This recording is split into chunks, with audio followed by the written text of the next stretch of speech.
Jumpa lagi di dalam renungan pagiku, ragiku bersama Pendeta Najarudin.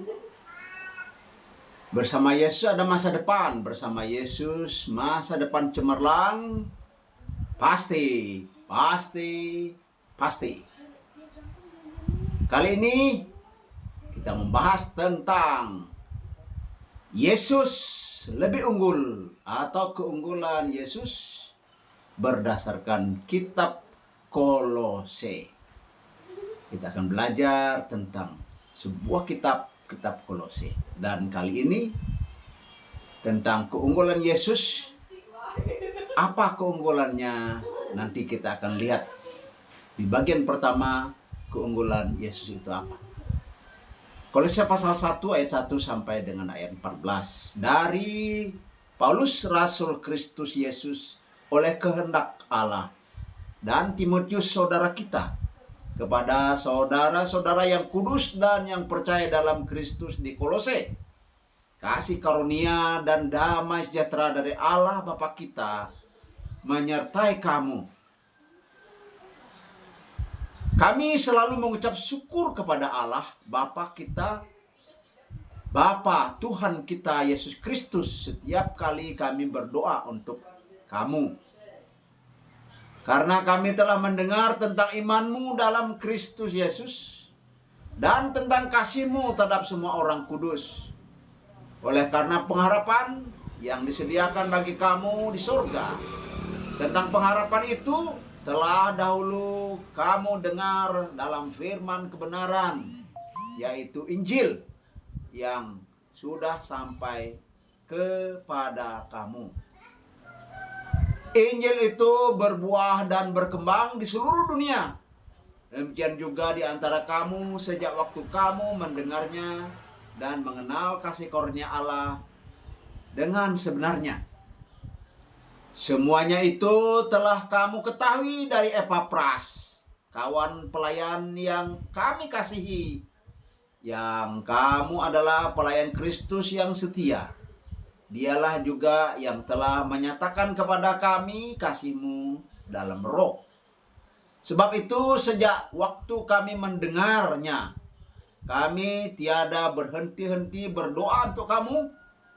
Kami meminta supaya kamu menerima segala hikmat dan pengertian yang benar, untuk mengetahui kehendak Tuhan dengan sempurna, sehingga hidupmu layak di hadapannya serta berkenan kepadanya dalam segala hal. Dan kamu memberi buah dalam segala pekerjaan yang baik dan bertumbuh dalam pengetahuan yang benar tentang Allah, dan dikuatkan dengan segala kekuatan oleh kuasa kemuliaannya untuk menanggung segala sesuatu dengan tekun dan sabar, dan mengucap syukur dengan sukacita kepada Bapa yang melayakkan kamu untuk mendapat bagian dalam apa yang ditentukan untuk orang-orang kudus di dalam kerajaan terang. Ia telah melepaskan kita dari kuasa kegelapan dan memindahkan kita ke dalam kerajaan anaknya yang kekasih. Di dalam Dia kita memiliki penebusan kita, yaitu pengampunan dosa. Saudaraku, saudara-saudara yang belajar di teologi, secara khusus ada 12 segi keselamatan. Ya. Ada 12 segi keselamatan. Dan kita belajar teologi sedikit dari kitab Kolose, dan saya menyampaikan untuk kita, semoga menjadi berkat. Di dalam kitab Kolose ini ada salam, ada introduksinya, pengantarnya, ada ucapan syukur karena pertama, karena ada kasih yang ada di dalam orang-orang Kolose, bertumbuh di dalam hidup orang-orang Kolose. Ada harapan orang-orang Kolose. pengharapan mereka kepada Tuhan juga bertumbuh di tengah-tengah orang Kolose. Itu yang menyebabkan salah satu ucapan syukur Rasul Paulus. Kemudian Rasul Paulus juga berdoa untuk kemajuan, untuk pertumbuhan iman. Jadi hamba Tuhan sebagai pemimpin rohani mendoakan pertumbuhan iman jemaatnya. Jadi jemaat yang ada di Kolose ada kemajuan, ada pertumbuhan iman. Dan Rasul Paulus juga menyebut rekan kerjanya yang dianggap sebagai anak angkat, anak rohaninya adalah Timotius. Dan diperkirakan oleh beberapa para ahli menyebut Timotius berada di bawah pengasuhan Rasul Paulus. Dia menjadi gembala jemaat. Dia seorang muda dan menjadi gembala jemaat yang ada di jemaat Efesus. Ya, silakan saudara-saudara bisa kasih komentar dan menambah ya apa yang atau melengkapi apa yang menjadi kekurangan di dalam renungan pagiku ini. Kemudian ada teman Paulus yang kedua, Epapras. Epapras, teman Rasul Paulus, dia dari Kolose. Dan dia adalah rohaniawan di sana. Ada juga yang menyebut bahwa ya, Epapras adalah seorang pemimpin rohani di Kolose. Bahkan ada yang bilang dia gembala jemaatnya dari sana. Ya saudara-saudara, pengetahuan saya terbatas, silakan boleh dilengkapi ya saudaraku yang saya kasih di dalam Tuhan. Sedangkan Rasul Paulus sendiri ketika dia menulis surat Kolose ini, dia berada di penjara di kota Roma. Dia menunggu keputusan karena dia naik banding ke Kaisar. Ya. Dan dia menulis di penjara di kota Roma sekitar tahun 60 Masehi. Dan pada bagian ini kita belajar keunggulan Yesus yang pertama, dan ini adalah mutlak secara teologi. Keunggulannya secara mutlak yaitu istilah yang dipakai agorazo. Nah, istilah kedua ex agorazo. Istilah yang ketiga lutro.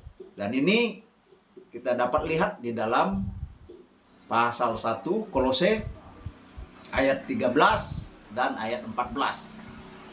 Namun kita mulai dengan ayat 14. Agorazo.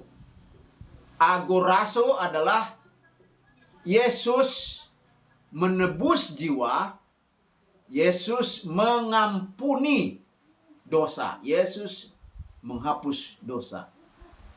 Agorazo. Jadi, saudaraku, Yesus tidak menebus dosa. Perhatikan, Yesus tidak menebus dosa.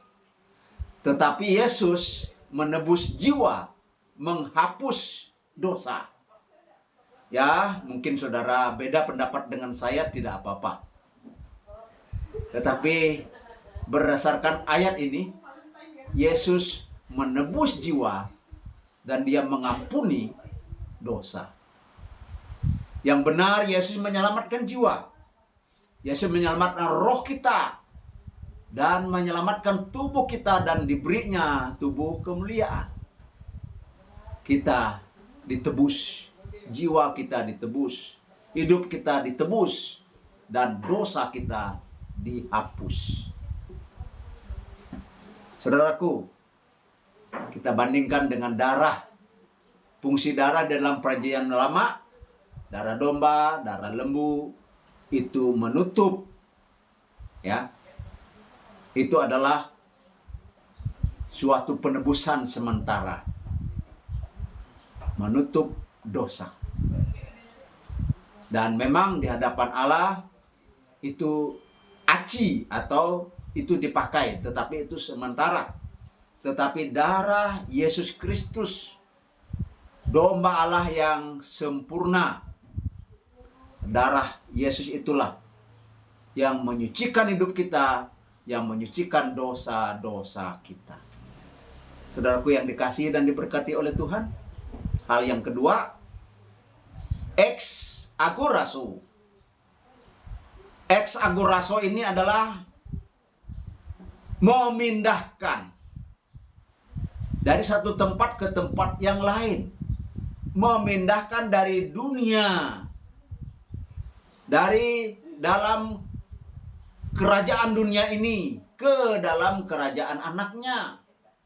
Memindahkan dari kebinasaan kepada kerajaan yang menyelamatkan. Memindahkan dari kerajaan kegelapan kepada kerajaan terang. Dan ciri-ciri kerajaan kegelapan adalah banyak dosa, banyak orang terbelenggu karena dosa, banyak kejahatan. Itu ciri-ciri kerajaan kegelapan. Untuk itulah Yesus datang. Yesus ingin memindahkan ex agorazo, memindahkan orang-orang yang di dalam kerajaan kegelapan kepada terang. Memindahkan orang-orang yang dalam kebinasaan.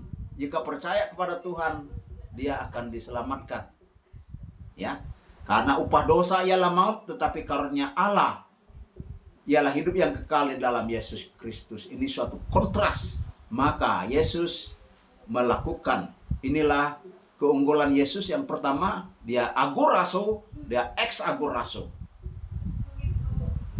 Misi Yesus memindahkan manusia, siapa saja yang mau percaya, yang mau menerima Yesus sebagai Tuhan dan Juru Selamatnya, dia akan berpindah atau dia akan dipindahkan oleh Yesus dari kegelapan kepada terangnya yang ajaib. Di dalam ayat 13, melepaskan, kata yang dipakai lutro, melepaskan. Lutro berarti memerdekakan dari kegelapan, dari belenggu dosa.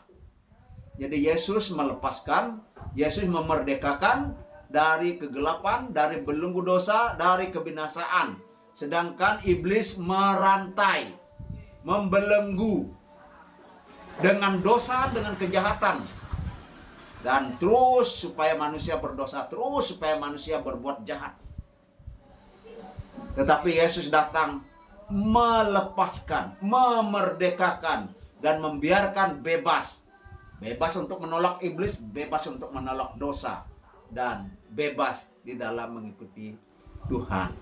Saudaraku yang saya kasih dalam Tuhan Yesus, penerapannya untuk kita, pertama, pujilah Tuhan dan bersyukurlah kepadanya.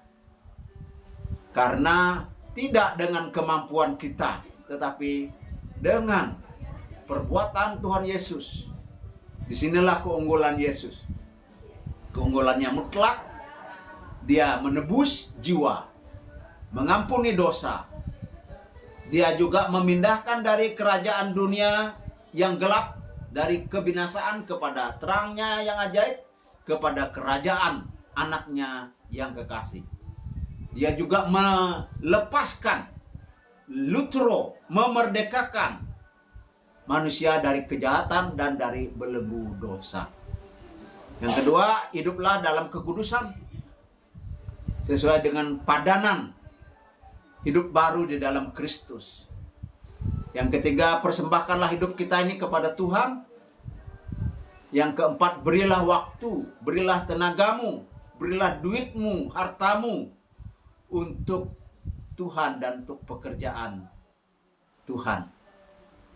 Jika engkau berada di suatu gereja, kamu patut membangun gerejamu itu, membangun orang-orangnya dengan tenagamu, dengan kemampuanmu, dengan seluruh keberadaanmu, termasuk uang dan hartamu. Karena Yesus sudah agorazo terhadap kita, menebus jiwa kita, mengampuni dosa kita. Yesus sudah melakukan ex agurasu kepada kita, dan Yesus sudah melakukan lutro, membebaskan, melepaskan kita dari belenggu kejahatan. Demikian hari ini, Tuhan memberkati berlimpah-limpah. Bersama Yesus ada masa depan, bersama Yesus masa depan cemerlang. Pasti, pasti, pasti. Haleluya.